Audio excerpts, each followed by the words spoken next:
Good morning everyone, कैसे हैं आप सब। आइए, हमने पिछला लेक्चर में how do organism reproduction class 10th का हमने कंप्लीट कर लिया था। आज हम स्टार्ट करने जा रहे हैं। We will start today new chapter heredity and evolution class 10th के बायोलॉजी का। ठीक है, तो आइए, हमारा आज हेडिंग क्या होगा बोलिए। कौन सा चैप्टर आज हम पढ़ेंगे? हेरिडिटी एंड इवोल्यूशन, है ना, क्लास 10th।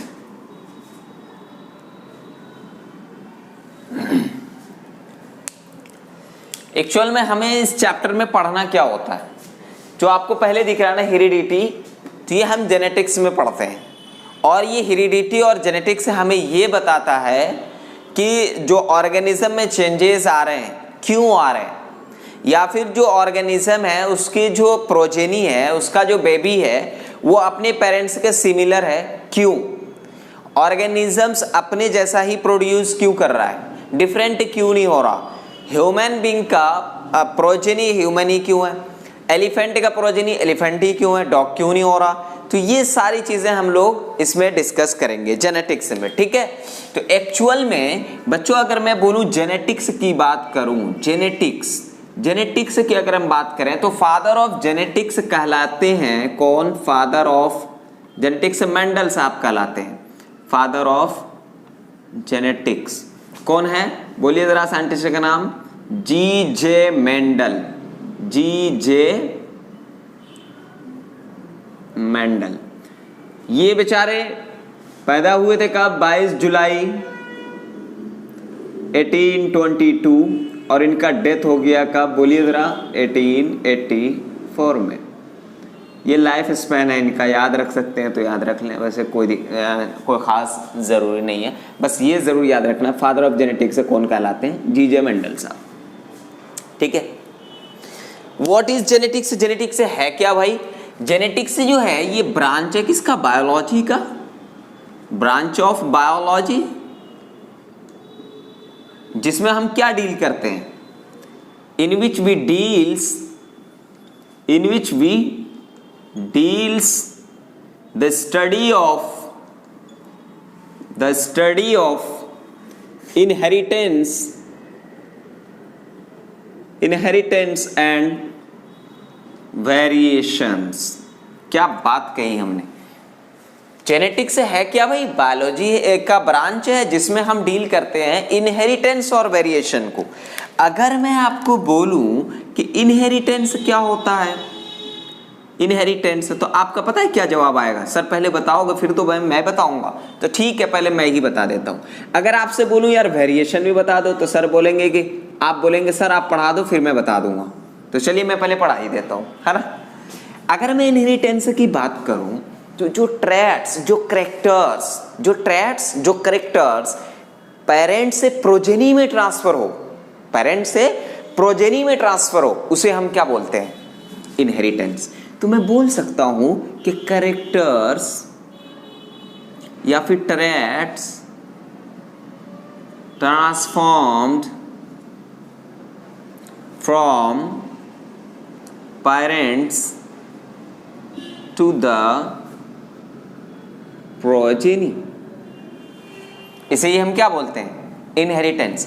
अच्छा, जब कुछ कैरेक्टर्स ट्रांसफर हुआ पेरेंट्स से प्रोजेनी में, इसे ही हम इनहेरिटेंस और हेरिडिटी बोलते हैं।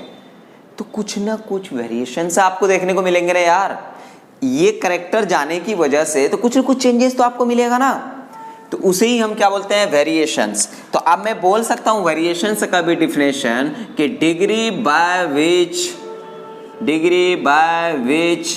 some differences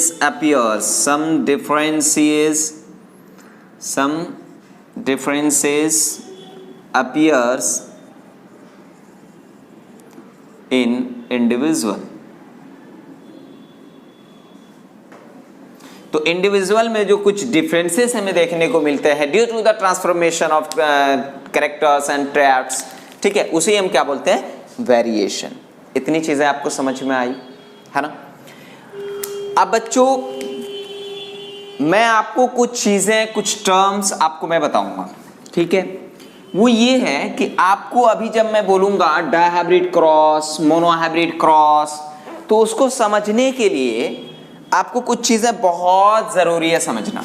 जैसे आपको ये समझना है भाई एलील क्या होता है, वेरी वेरी इंपॉर्टेंट। भाई एलील क्या होता है किसी के पास इसका जवाब बताइए। एलील हम बोल सकते हैं कि ये अल्टरनेट फॉर्म है जीन का, जो कि सेम पोजीशन पर प्रेजेंट होगा होमोलोगस क्रोमोसोम में। आइए अगर मैं एलील की बात करूं, एलील क्या है, तो मैं क्या बोलूं, alternate form of a gene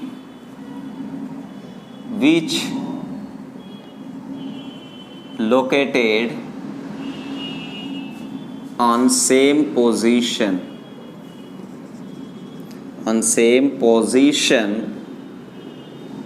in homologous chromosome,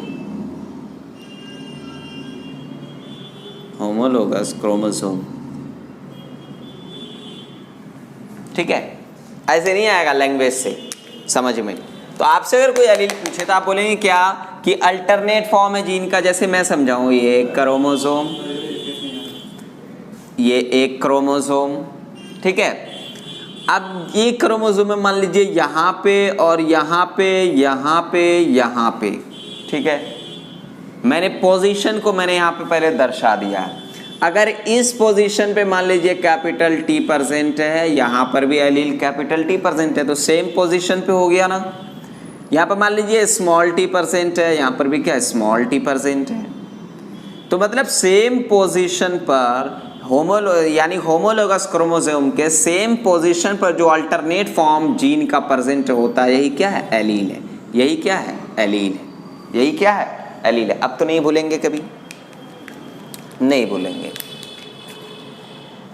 आपको मैं बता दूं कि आपको एक चीज और पता होनी चाहिए, वो है होमोजाइगस क्या होता है। होमोजाइगस क्या होता है और हेट्रोजाइगस क्या होता है। ये सारी चीजें आपको बहुत जरूरी है जानना, अगर आप चाहते हैं कि हमें जेनेटिक्स में दिक्कत ना हो। होमो मतलब होता है क्या, सेम। होमोजाइगस कंडीशन में क्या होगा कि जो ये एलील प्रेजेंट है ना, ये आइडेंटिकल फैक्टर होने चाहिए। आइडेंटिकल हो, एलील क्या हो, आइडेंटिकल हो, दोनों एक ही जैसे एलील अगर प्रेजेंट हैं तो उसे हम क्या बोलते हैं, होमोजाइगस कंडीशन। होमो का मतलब होता है क्या, सेम। जाइगस का मतलब होता है जायगोट। मतलब जायगोट जो बनेगा दो डिफरेंट या दो गैमेट के फ्यूजन से, उसके पास दोनों सिमिलर फैक्टर, आइडेंटिकल फैक्टर होने चाहिए। जैसे कैपिटल टी है तो दूसरा भी क्या है, कैपिटल टी है। जैसे स्मॉल टी है तो दूसरा भी क्या है, स्मॉल टी है। जैसे स्मॉल आर है तो दूसरा भी क्या है, स्मॉल आर है। तो इस कंडीशन को हम क्या बोलते हैं, होमोजाइगस कंडीशन। तो मतलब मैं यहाँ पे लिख सकता हूँ कि हैविंग टू आइडेंटिकल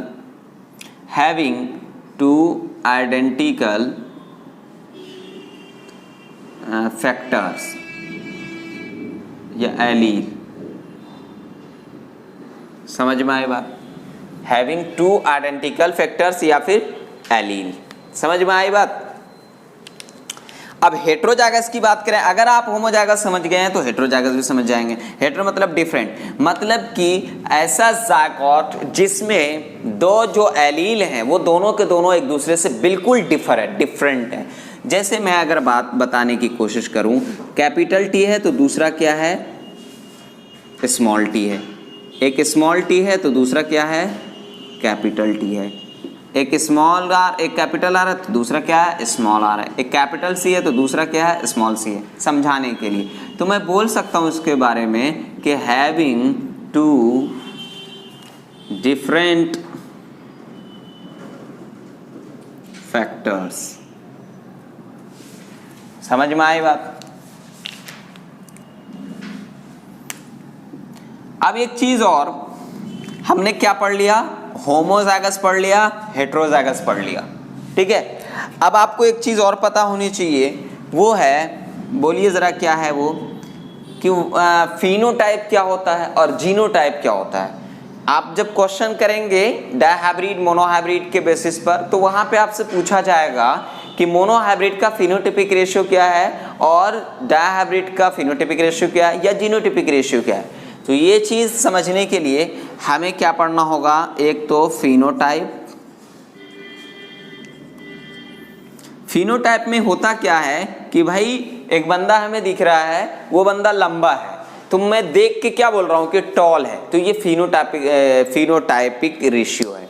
जैसे जो मॉर्फोलॉजिकली जो आपको इजीली ऑब्जर्वेबल हो, तो इजीली यानी इजी वे में आप ऑब्जर्व करके अगर आप ये बता रहे हैं कि इसका ये करैक्टर है, तो यही क्या है, फिनोटाइप है। जो दिख गया आपने वही बता दिया, तो ये क्या है, फिजिकल अपीयरेंस।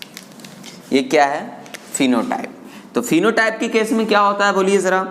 जैसे मैं अगर बोलूँ टॉल, है ना, जैसे मैं अगर बोलूँ ड्वार्फ etc, तो उसे ही हम क्या बोलेंगे, फिनोटाइप।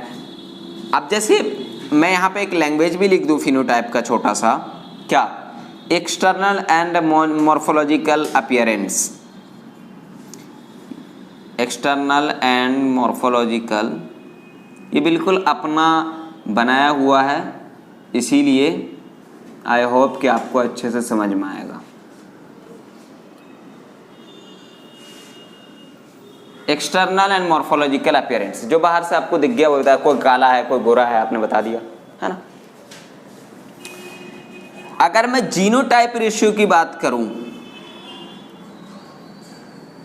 जीनोटाइप की बात करूं कि जीनोटाइप क्या होता है, तो जीनोटाइप में होगा क्या कि आप उसमें अब आपको क्या देखना होगा, जेनेटिक कॉन्स्टिट्यूशन आपको देखना होगा, जेनेटिक मेकअप आपको देखना होगा। जैसे आपको या एलील को परखना होगा, जैसे अगर ये कैपिटल टी स्मॉल टी है, ये चीज़ आपको निकालने होंगे। जैसे ये कैपिटल टी स्मॉल टी है, तो इसको हम लोग बोलते हैं इम्प्योर टॉल। कैपिटल टी है, तो इसको हम लोग बोलते हैं प्योर टॉल। स्मॉल टी है, इसको हम लोग बोलते हैं प्योर ड्वार्फ। समझ में आई बात। तो जब जेनेटिक कॉन्स्टिट्यूशन को यानी जेनेटिक मेकअप को आप देखते हैं, जेनेटिक मेकअप इसमें देखा जाता है, या फिर यूँ बोलिए जेनेटिक कॉन्स्टिट्यूशन देखा। तो अभी तक आपको इतनी चीजें समझ में आई। अरे बोलिए मेरे दोस्त, मैंने आपको अभी तक क्या पढ़ाया, आते ही कुछ नहीं पढ़ाया। मैंने बोला भाई आज हम एक चैप्टर स्टार्ट कर रहे हैं, heredity and evolution, class 10th का। फिर मैंने आपको जेनेटिक्स के बारे में थोड़ी सी बात बताई कि भाई जेनेटिक्स के फादर हैं जीजे मेंडल साहब, उनकी कुछ बता दी लाइफ स्पैन हमने। फिर हमने क्या देखा, बायोलॉजी का ब्रांच है ये, जिसमें हम इनहेरिटेंस और वेरिएशन को पढ़ते हैं। फिर हमने इनहेरिटेंस और वेरिएशन के बारे में बताया। इनहेरिटेंस जो कि ट्रांसफर होते हैं characters from parents to the progeny, और जो कैरेक्टर्स ट्रांसफर हो रहे हैं उसकी वजह से आपको कुछ वेरिएशन से दिख गए, और उसी हम क्या बोलते हैं, वेरिएशन। फिर उसके बाद हमने बोला कि भाई एलील क्या होता है। तो एलील की जब हमने बात की, तो एलील है क्या कि alternate form of a gene which located on same locus यानी same position in homologous chromosome. यहाँ पे मैंने 2 होमोलोगस क्रोमोसोम मैंने यहाँ पे ड्रॉ किया हुआ है, और मैंने बोला कि इस पोजीशन पे अगर जीन एलील प्रेजेंट है, तो इस पोजीशन पे भी एलील प्रेजेंट होता है। तो ये हमने दिखा दिया, ये क्या है, एलील है। फिर उसके बाद हमने बोला आपको कुछ टर्म्स बहुत इंपॉर्टेंट है याद रखने, वेरी वेरी इंपॉर्टेंट है। यहाँ पे मैं 5 स्टार अगर बोलूँ तो भी क्या है, कम है।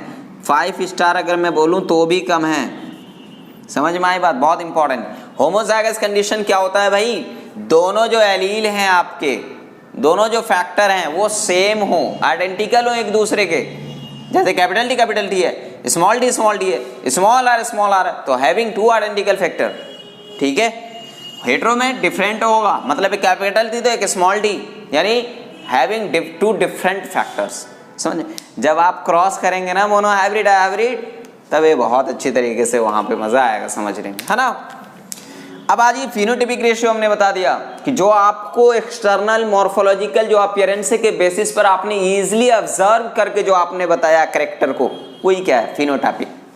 तो फिनोटाइपिक आपको समझ में आ गया। फिनोटाइप क्या होता है। जीनोटाइप क्या होता है कि भाई उसके जेनेटिक कॉन्स्टिट्यूशन को देखना है, जेनेटिक मेकअप को देखना है कि कौन इम्प्योर है, कौन प्योर है, कौन प्योर ड्वार्फ है, कौन प्योर टॉल है, वो सारी चीजें अभी मैं आपको समझाऊंगा। इतनी चीजें क्लियर है, इतनी चीजें क्लियर है। चलिए, जब इतनी चीजें क्लियर है तो फिर हम थोड़ा सा मेंडल साहब को भी पढ़ लेते हैं। आइए मैं मिटा दूं, यस।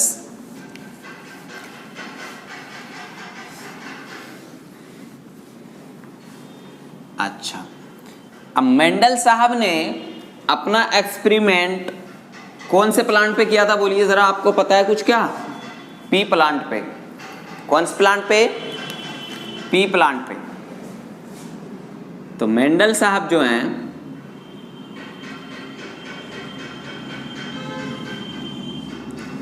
मेंडल साहब, इन्होंने अपना एक्सपेरिमेंट किया था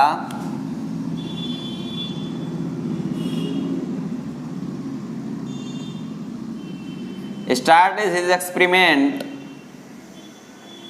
on pea plant, यानी उनको हम लोग बोलते हैं पायजम सटाइवम पे, पायजम सटाइवम। ठीक है। अच्छा, आपके दिमाग में क्वेश्चन आ रहा है, यार मेंडल साहब को पी प्लांट से ही मोहब्बत क्यों हुई? मेंडल साहब ने पी प्लांट से मोहब्बत क्यों की, और किसी प्लांट पर भी तो ये एक्सपेरिमेंट कर सकते थे। तो पी प्लांट की कुछ खासियत है, ये कुछ पी प्लांट में कुछ ऐसी चीजें हैं जो हर प्लांट में नहीं दिखती हैं, तो इसीलिए मेंडल साहब ने पी प्लांट को सिलेक्ट किया। जैसे मैं पी प्लांट की अगर मैं बात करूं, पी प्लांट की अगर मैं बात करूं तो पी प्लांट में क्या होता है, बोलिए जरा। इसके जो ये एक तो ये है कि ये एनुअल प्लांट है। एनुअल प्लांट के अलावा इसका जो लाइफ साइकिल है, इसका जो लाइफ साइकिल है वो कितना होता है? 2 से 3 महीने का। जो गांव देहात के हैं वो अच्छी तरीके से ये चीज़ समझ रहे हैं, क्योंकि मटर इजी वे में सबके घर में मटर होता है। तो 2 से 3 मंथ का होता है, और जाहिर सी बात है जब इसका लाइफ स्पैन 2 से 3 महीने का है तो 1 साल में बहुत सारे प्रोजेनी प्रोड्यूस कर देंगे 2 से 3 बार, समझ रहे हैं। तो इसीलिए हम बोल सकते हैं कि large number of progeny produced,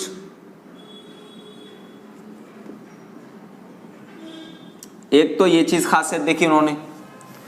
दूसरी चीज पी प्लांट में इनको ये चीज मिली कि पी प्लांट जो होता है उसको कल्टीवेट करना इजी होता है, इजी टू कल्टीवेट, मतलब उसको कल्टीवेट करना इजी होता है। फिर उन्होंने पी प्लांट में ये देखा कि इसमें नेचुरल सेल्फ पॉलिनेशन होता है, नेचुरल सेल्फ पॉलिनेशन। फिर उनके बाद इन्होंने ये देखा कि पी प्लांट के सीड जो होते हैं वो क्या होते हैं? लार्ज होते हैं, तो इसलिए स्टडी करना थोड़ा आसान है। सीड जो है वो कैसे होते हैं? लार्ज होते हैं। और इन्होंने पी प्लांट के बारे में ये देखा कि भाई इसमें क्रॉस पॉलिनेशन भी होता है, क्रॉस पॉलिनेशन, लेकिन इसमें जो क्रॉस पॉलिनेशन होगा वो बाय आर्टिफिशियली होगा, बट बाय आर्टिफिशियली।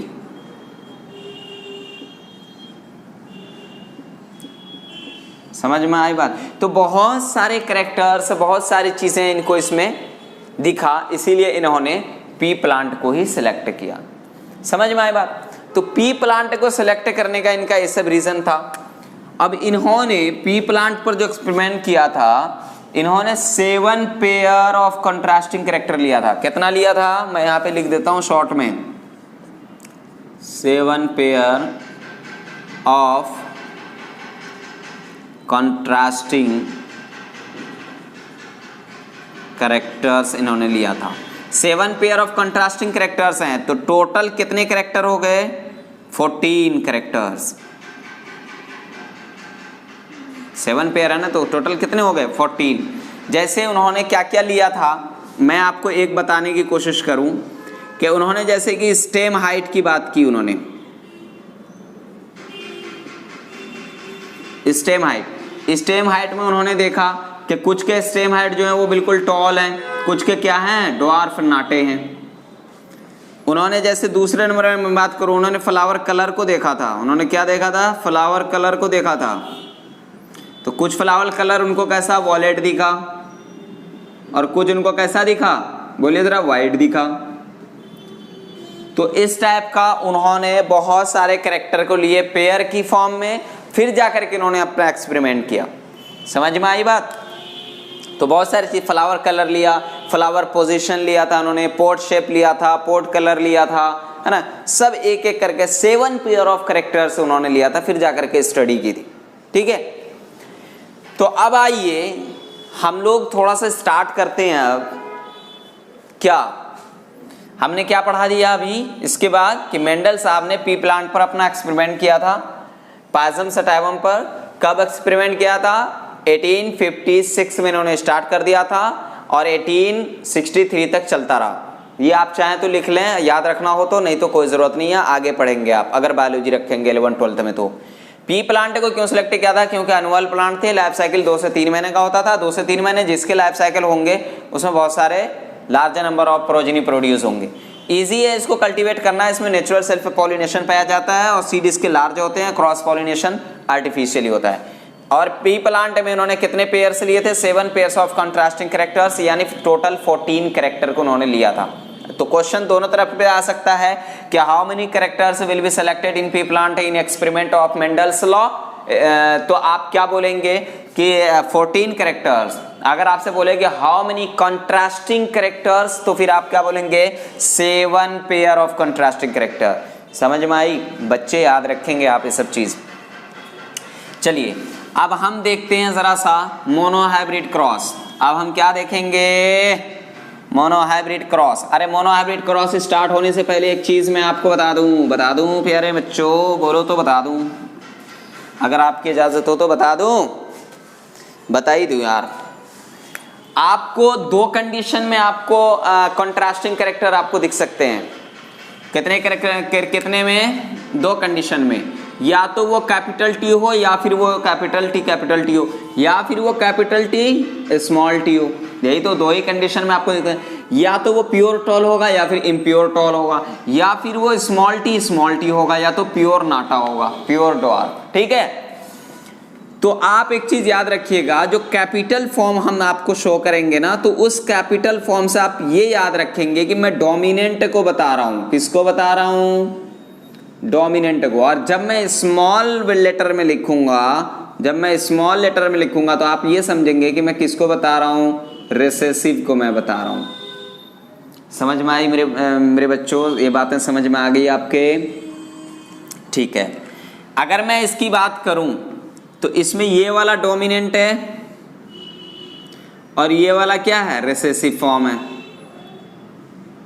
अच्छा, एक चीज मैं आपको बता दूं, एक आपके एनसीईआरटी में ही 10th क्लास में ही आपके इसमें लॉ ऑफ डोमिनेंस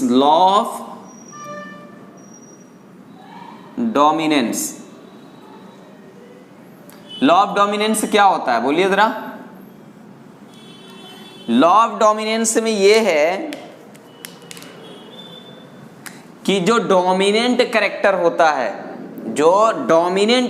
होता है उसको एक्सप्रेस किया जाता है, और जो रिसेसिव कैरेक्टर होता है उसको सप्रेस कर दिया जाता है, उसको एक्सप्रेस नहीं किया जाता है। जैसे मैंने कैपिटल टी स्मॉल टी लिया, तो कैपिटल टी से क्या मुराद है? टॉल, और स्मॉल टी से क्या मतलब है? ड्वार्फ। तो एक्चुअल में आप इसको नाम क्या देना था हमें? Tall dwarf. क्या बोल सकते हैं हम इसको? Tall dwarf. लेकिन एक ही चीज लंबा भी हो और नाटा भी हो, एक ही आदमी लंबा भी हो और नाटा भी हो, ऐसा हो सकता है क्या? इसीलिए हम इसको डोमिनेंट कैरेक्टर के बेसिस पर इसका नाम दे देंगे। तो डोमिनेंट क्या है? टॉल है। तो हम ओवरऑल इसको क्या बोल देंगे भाई? कि ये टॉल है। ये प्लांट कैसा है? टॉल है। तो इसीलिए हमने जो यहाँ पे लॉ ऑफ डोमिनेंस में हमने क्या देखा? बोलिए जरा। कि जो डोमिनेंट फैक्टर हमारा होगा उस डोमिनेंट को एक्सप्रेस करेंगे because they have ability to express of characters. तो कैरेक्टर्स को एक्सप्रेस करने के लिए इसके पास एबिलिटी होती है। ये किसने कहा था? लॉ ऑफ डोमिनेंस में मेंडल साहब ने बताया हुआ है। ठीक है, तो लैंग्वेज में लिखने की जरूरत नहीं है। अब जैसे मैं कैपिटल टी और स्मॉल टी की बात करूं, तो कैपिटल टी और स्मॉल टी में लॉ ऑफ डोमिनेंस से फॉलो होगा क्या? नहीं होगा। ये दोनों के दोनों रेसेसिव हैं, दोनों के दोनों क्या हैं? रेसेसिव हैं। इस केस में लॉ ऑफ डोमिनेंस की कोई बात ही नहीं है।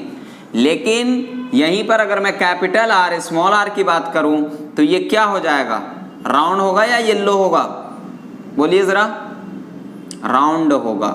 येलो फॉर्म जो होता है वो रेसेसिव होता है, राउंड फॉर्म जो होता है वो डोमिनेंट होता है। तो ये क्या हो जाएगा? राउंड हो जाएगा। क्यों?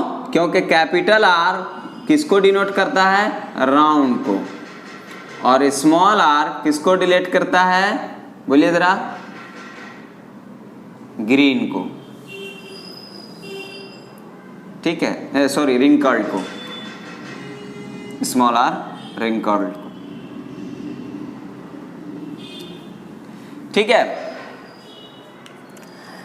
तो इसीलिए हम इसको यूं नहीं बोलेंगे रिंकल्ड है, क्योंकि रिसेसिव फॉर्म जो होता है उसको एक्सप्रेस नहीं किया जाता, डोमिनेंट फॉर्म को किया जाता है। इसी बोलते हैं लॉ ऑफ डोमिनेंस। अब एक चीज और समझ लीजिए यहीं पे, वो है law of segregation. Law of segregation क्या होता है? Law of segregation, law of segregation में क्या होता है कि इसमें जो गैमेट का फॉर्मेशन होता है, यानी गैमेटोजेनेसिस होता है, उसमें कंप्लीटली सेग्रीगेट हो जाता है। जैसे अब ये कैपिटल टी और कैपिटल टी मैंने लिया, एक तरफ स्मॉल टी और स्मॉल टी मैंने लिया, तो अब इसमें अगर मुझे लॉ ऑफ सेग्रीगेशन देखना है तो वो कैसे होगा कि मान लीजिए कैपिटल टी स्मॉल टी से क्या आया? स्मॉल टी, या कैपिटल टी, और स्मॉल टी से क्या आया? Small T.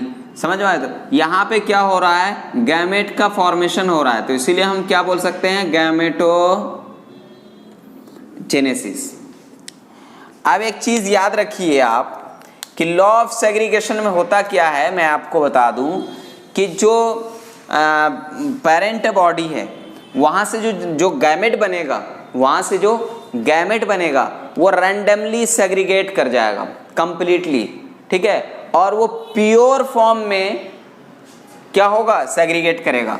जैसे मैं यूं समझाने की कोशिश करूं, सपोज दैट मैंने लिया कैपिटल टी स्मॉल टी, अब इसमें लॉ ऑफ सेग्रीगेशन फॉलो कर रहा हूं फिर, तो इसके गैमेट बनेंगे। गैमेट क्या क्या बन सकते हैं? बोलिए जरा। दो गैमेट बनेंगे, एक कैपिटल टी और एक स्मॉल टी।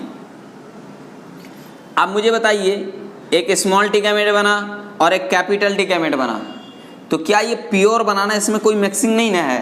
प्योर रिसेसिव है, प्योर डोमिनेंट है, तो इसे ही हम बोलते हैं प्योरिटी ऑफ गैमेट।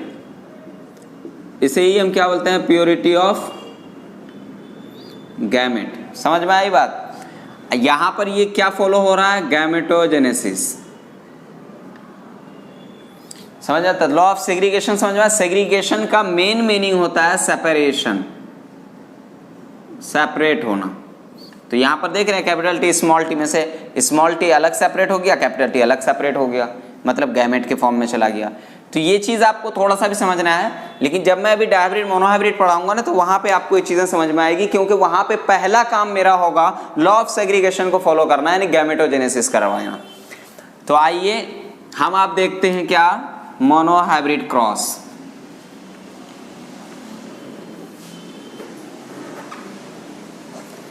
क्या देखेंगे? बोलो बोलो यार। Monohybrid cross.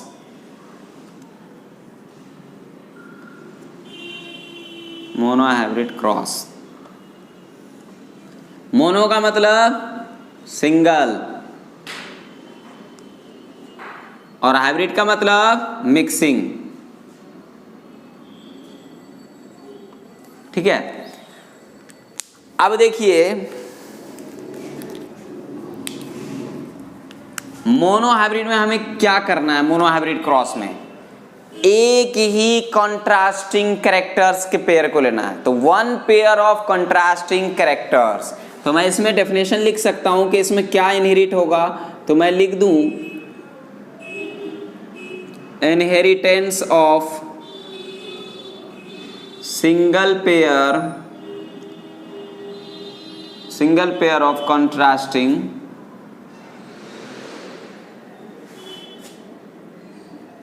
characters। अब जैसे मैंने बोला आपको एक ही पेयर ऑफ कंट्रास्टिंग कैरेक्टर लेना है, मेंडल साहब ने जो लिया था मैं वही एक चीज बताऊंगा एग्जाम्पल के तौर पर। ये क्या है? Parent generation. क्या है? Parent generation. इन्होंने लिया था प्योर टॉल और उनका क्रॉस करवाया था प्योर ड्वार्फ से। किससे? प्योर ड्वार्फ से। तो प्योर टॉल हम जानते हैं capital T capital T, pure dwarf हम जानते हैं स्मॉल टी स्मॉल टी। जब इनका इन्होंने इससे क्रॉस करवाया तो क्रॉस करवाने के बाद इनको क्या मिला? 4 क्या मिला? एक ही जैसा, वो है कैपिटल टी स्मॉल टी। तो अब मुझे बताइए, अभी मैंने लॉ ऑफ डोमिनेंस आपको पढ़ा रखा है, उस केस में ये क्या कहलाएगा? टॉल या ड्वार्फ? टॉल कहलाएगा। भले ही इम्प्योर टॉल कहलाएगा लेकिन टॉल कहलाएगा। टॉल में भी कौन सा टॉल? Impure toll. समझ में आई बात? क्या ये चीज समझे क्या? Monohybrid cross. मैंने क्या बोला? एक तरफ प्योर टॉल लिया मेंडल साहब ने, ये पेरेंट जनरेशन है, एक तरफ प्योर ड्वार्फ लिया। तो प्योर टॉल और प्योर ड्वार्फ का जब उन्होंने क्रॉस करवाया तो हमें 4 मिले क्या? Capital T small T. तो मतलब 4 कैसे मिले हमें? चारों के चारों capital T small T, capital T small T, capital T small T, capital T small T. समझ में आए बात? उनके बाद इन्होंने करा दिया क्या? मिक्सिंग। क्या करा दिया? मिक्सिंग। किसका? ये हमारा क्या कहलाएगा? F1 generation. क्या कहलाएगा? F1 generation. अब F2 निकालने के लिए उन्होंने क्या किया? Selfing in F1 generation. क्या किया? Selfing in F1 generation. तो F1 जनरेशन क्या था उनका? Capital T small T. और उनके बाद इनमें करा दिया इन्होंने सेल्फिंग। क्या करवाया इन्होंने? सेल्फिंग। सेल्फिंग करवाने के साथ साथ इनको पुनेट स्क्वायर में मैं थोड़ा दिखाऊंगा। सेल्फिंग कराने के साथ इन्होंने कैपिटल टी स्मॉल टी एक तरफ रखा और कैपिटल टी स्मॉल टी एक तरफ रखा, क्योंकि सेल्फिंग करवाना है तो सेल्फिंग में भी फिर ऐसे ही करवाना होगा ना, कैपिटल टी स्मॉल टी। ठीक है। तो उनके बाद इन्होंने जब बनाया पुनेट स्क्वायर में तो एक तो कैपिटल टी मिला और एक कैपिटल टी स्मॉल टी मिला और एक कैपिटल टी स्मॉल टी मिला और एक स्मॉल टी मिला। तो ये उनका क्या निकला? मैं यहाँ पे लिख दूँ इस फॉर्म में। मतलब क्या क्या मिला? Capital T capital T, capital T small T, capital T small T, small T small T. ये F2 जनरेशन में मिला। क्या मिला? कौन सा जनरेशन है ये? F2 generation. अब इन्होंने क्या देखा लास्ट में रिजल्ट कि भाई मोनोहाइब्रिड क्रॉस में चारों के चारों जो स्पेसीज थी हमारी वो तो एक जैसी थी, लेकिन जैसे ही हम उसमें फर्स्ट F1 में सेल्फिंग करा दिया हमने तो F2 जनरेशन में हमें वेरिएशन से जबरदस्त देखने को मिला। वो क्या कि एक तो प्योर टॉल हो गया कैपिटल टी, और दो जो था हमारा वो क्या हो गया? इम्प्योर टॉल हो गया। है तो टॉल ही, क्योंकि डोमिनेंट कैरेक्टर को हमें एक्सप्रेस करना है, तो इम्प्योर टॉल हो गया। और एक प्योर रिसेसिव हो गया। समझ में आई बात? F2 जनरेशन में निकल गया।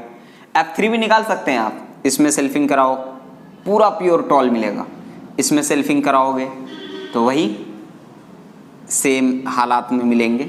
एक प्योर मिलेगा, दो इम्प्योर मिलेगा, एक ड्वार्फ मिलेगा। इसमें कराओगे तो पूरा का पूरा ड्वार्फ मिलेगा। समझ में आया बात? क्योंकि इसमें कोई चेंजिंग ही नहीं हो रहा ना। तो ये तो था हमारा ये केस वाला। अब बच्चों अभी मैंने आपको पढ़ाया कि होमोजाइगस और हेट्रोजाइगस।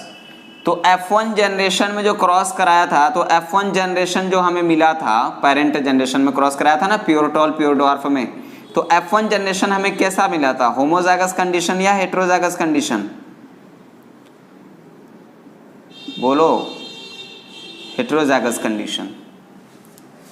और जब हमने F1 में सेल्फिंग करा दिया, F1 में सेल्फिंग करा दिया, ये क्या था हमारा F1 था ना। सेल्फिंग कराने के बाद हमें क्या मिला, एक तो मिला हमें होमोजाइगस कंडीशन और दो मिला हमें हेट्रोजाइगस कंडीशन और एक लास्ट में हमें रिसेसिव वाला, ये भी होमोजाइगस कंडीशन। समझ में आई बात।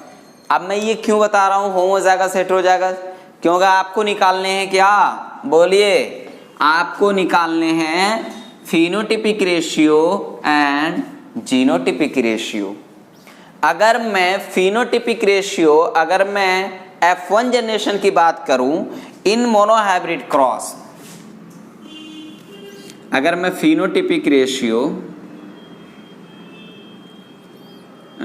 F1 जनरेशन की बात करूं इन मोनोहाइब्रिड क्रॉस, तो आपका क्या हो जाएगा, capital T small t, capital T small t, capital T small t, capital T small t, 1:1:1:1 है ना। अब मैं अगर जीनोटिपिक रेशियो की बात करूं, अगर मैं जीनोटिपिक रेशियो की बात करूं, genotypic ratio in F1 in monocot, sorry monohybrid, monocot dicot पढ़ाने लग गया मैं, है ना। तो बोलिए वही सेम चीज, capital T small t, capital T small t, capital T small t, capital T small t, मतलब 1:1:1:1। तो मोनोकॉट, सॉरी यार, मोनोकॉट क्यों याद आ रहा मुझे बार बार। तो मोनोहाइब्रिड क्रॉस में जीनोटिपिक और फिनोटिपिक दोनों रेशियो क्या है, 1:1:1:1। समझ में आए बात। अब अगर मैं इसको लिख लो, अगर मैं F2 की बात करूं तो देखना अभी मजा आ जाएगा। F2 की बात करूं, क्या ये लिख लिया था ना, नहीं लिखा तो लिख लेना। अगर मैं बोलूं कि भाई फिनोटिपिक रेशियो बता दो हमें F2 जनरेशन में और जीनोटिपिक रेशियो बता दो हमें F2 जनरेशन में, तो अब यहां आइए। फिनोटिपिक रेशियो में एक प्योर टॉल और दूसरा दोनों इम्प्योर टॉल है, तो टॉल तो कितने, 3 टॉल। क्या दिख गया आपको, 3 टॉल। मतलब क्या क्या दिखा, capital T, capital T, capital T small t, capital T small t, small t small t, मतलब ये भी टॉल, तो ये तीनों टॉल 3 और ये एक 1, तो 3:1। समझ में आई बात। लेकिन अगर मैं genotypic ratio in F2 generation in monohybrid cross में पूछूं आपसे, तो अब आप क्या करेंगे, जेनेटिक कॉन्स्टिट्यूट को देखेंगे। तो अब मुझे बताइए प्योर टॉल कितना रे, capital T, capital T 1। Impure tall कितना भाई, जल्दी बोलिए, कैपिटल T स्मॉल t या capital T small t, sir ये तो 2 हो गए, हाँ तो 2। और प्योर ड्वार्फ कितना, 1, मतलब सर स्मॉल t मतलब, तो 1:2:1। तो genotypic ratio in F2 generation 1:2:1 और फिनोटिपिक रेशियो 3:1। समझ में आई बात, यहां तक क्लियर है। अगर आप यहां तक समझ गए हैं तो सही कह रहा हूं ईमानदारी के साथ, आगे डायहाइब्रिड समझोगे, अदरवाइज सर के ऊपर से चला जाएगा। तो मोनोहाइब्रिड क्रॉस आप समझ गए बहुत अच्छे तरीके से। अब आपको मोनोहाइब्रिड क्रॉस, आप कोई भी कैरेक्टर ले लें मोनोहाइब्रिड में, अब आपको एक अपने से करना, ईमानदारी से, है ना, खुद से करना है। अब हम आ जाते हैं डायहाइब्रिड क्रॉस में। किस में आ जाते हैं, मिटा दूं मोनोहाइब्रिड क्रॉस, यस। अब मैं आ जाता हूं डायहाइब्रिड क्रॉस। अरे यार ये क्यों मिटा दिया था, चलो कोई नहीं, चलो डायहाइब्रिड क्रॉस।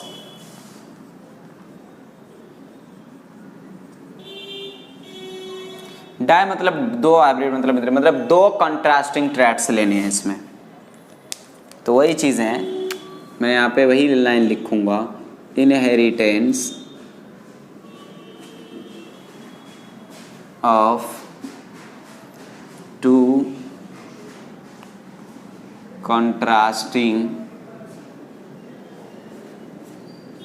कैरेक्टर्स या फिर ट्रेड्स। समझ में आई बात? अब मेंडल साहब ने लिया किया था यहाँ पर एग्जाम्पल के तौर पर, मेंडल साहब ने लिया था राउंड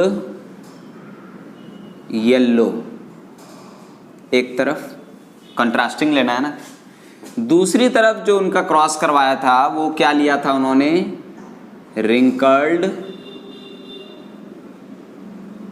ग्रीन। तो राउंड का आ जाएगा कैपिटल आर, क्योंकि डोमिनेंट फॉर्म में है, और येलो का आ जाएगा कैपिटल वाई और कैपिटल वाई।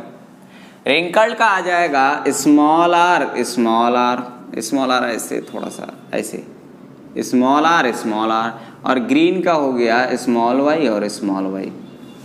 समझ में आया? अब इन्होंने करा दिया क्या, क्रॉस। सबसे पहले हम अगर गैमेट बनाने की कोशिश करें यहाँ पे, तो गैमेट क्या बनेगा, आर सेपरेट होगा ना, यहाँ से क्या बनेगा वाई, यहाँ से क्या बनेगा आर, यहाँ से क्या बनेगा वाई। समझ में आई बात? जब इसका क्रॉस होगा तो हमें जो देखने को मिलेगा वो क्या देखने को मिलेगा, बोलिए ज़रा, कैपिटल आर स्मॉल आर और कैपिटल वाई स्मॉल वाई। मतलब कि 4 जो हमारे स्पेसीज बनेंगी उसमें सब कैसे होंगे, राउंड येलो। 4 यानी ऑल आर राउंड येलो।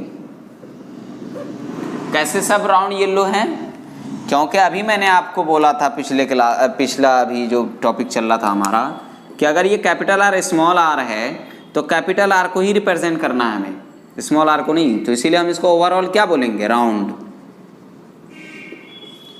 फिर वही तरह कैपिटल वाई और स्मॉल वाई है तो इसको हम क्या बोलेंगे, कैपिटल वाई का क्या था, येलो था, हम इसको येलो बोलेंगे। हाँ, स्मॉल वाई होता तो हम इसको क्या बोलते, ग्रीन। स्मॉल आर होता तो हम इसको क्या बोलते हैं, रिंकल्ड। ठीक है, तो इसीलिए ये क्या हुआ, कैपिटल आर स्मॉल आर और कैपिटल वाई स्मॉल वाई 4 बने, तो 4 चारों के चारों ऑल आर राउंड येलो। अब मैं अगर इसकी सेल्फिंग कराऊं, ये है हमारा F1 जनरेशन। क्या है ये हमारा F1 generation in dihybrid cross. अगर मैं F2 जनरेशन निकालना चाहूँ with the help of selfing in F1 generation in dihybrid cross, तो है क्या भाई, capital R small are, capital Y small y. इसका क्या करवाना हमें, सेल्फिंग। क्या करवाना, सेल्फिंग। सेल्फिंग करवाएंगे तो हमें क्या क्या दिखेगा, बोलिए ज़रा। एक बार आप कैपिटल आर को कैपिटल वाई से ले लो, एक बार आप कैपिटल आर को स्मॉल वाई से ले लो, एक बार आप स्मॉल आर को कैपिटल वाई से ले लो, एक बार आप स्मॉल आर को स्मॉल वाई से ले लो। तो जब आप कैपिटल आर को कैपिटल वाई से लोगे तो कैपिटल आर कैपिटल वाई, जब आप कैपिटल आर को स्मॉल वाई से लोगे तो क्या हो जाएगा, कैपिटल आर स्मॉल वाई, फिर उसके बाद स्मॉल आर कैपिटल वाई, फिर उसके बाद स्मॉल आर स्मॉल वाई।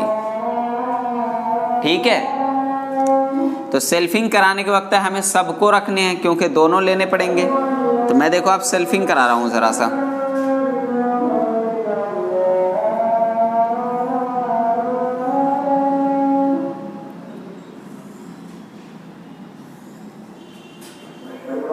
मैं क्या करा रहा हूं, selfing. Capital R capital Y, capital R small y, small are capital Y, small r small y. Same as it is इधर रख देंगे हम, capital R capital Y, capital R small y, small are capital Y, small r, ये कौन सा are लिख दिया, small r small Y. समझ में आई बात? अब क्या करना है आपको, F2 जनरेशन निकालने हैं ना, सेल्फिंग कर दिया आपने, तो आप सबको क्या करना है भाई, फिलअप करना है। फिलअप करने के बाद देखो capital R capital Y capital Y, देखो capital R capital Y small Y, मिलाते चलो capital R small are capital Y capital R small are capital Y small Y. तो इसी तरीके से आप भरते चलिए, इसको भी भरिए capital R capital Y small y, आप मिलाते चलना capital R small y capital R small are capital Y small y capital R small y small y capital R small are capital Y capital R small are capital Y small y small are capital Y small are capital Y small y capital R small are capital Y small y capital R small r और small y small y small are capital Y small y और फिर small r small y. Wow, भर दिया मैंने। अब किसको समझ में नहीं आया कि ये कैसे भर दिया आपने? भाई करना कुछ नहीं है, यहाँ से उठाना है, यहाँ से उठाना है। इस डब्बे में अगर हमें भरना है तो यहाँ से उठाना है, यहाँ से उठाना है। यार ये गेम तो खेलते हो ना यार, वही गेम ही तो है। तो बच्चों अब हमें समझाना क्या है कि भाई ये जो हमारा निकला है यही है हमारा F2 जनरेशन। अब F2 जनरेशन में भाई कितने हमें मिल गए गैमेट कितने मिल गए, सॉरी स्पेसीज हमें कितने मिल गए? 1 2 3 4, 4 का 4, 4 दूनी 8, 4 6 12, 4 6 16, अरे 4 4 जा 16। तो 16 हमें प्रोजेनी यहाँ पे दिख गई F2 जनरेशन में। अब आपको निकालने हैं क्या? Phenotypic ratio. ओए हाय मज़ा आ गया यार, अब तो मज़ा आने वाला है। फिनोटिपिक रेशियो, राशन क्यों लिख रहा हूँ? इन डायहाइब्रिड क्रॉस F1 जनरेशन का। F1 जनरेशन का क्या होगा? सेम हो जाएगा 1 1 वाला, ठीक है। लेकिन F2 जनरेशन में निकालना है। F1 का तो इजी है। F2 में कितने मिलेंगे आपको मैं बता दूं, याद भी रखना डायरेक्ट है। F2 जनरेशन का जो फिनोटिपिक रेशियो होता है जो आपको दिखेगा वो है 9:3:3:1। लेकिन आप जब जीनोटिपिक रेशियो की बात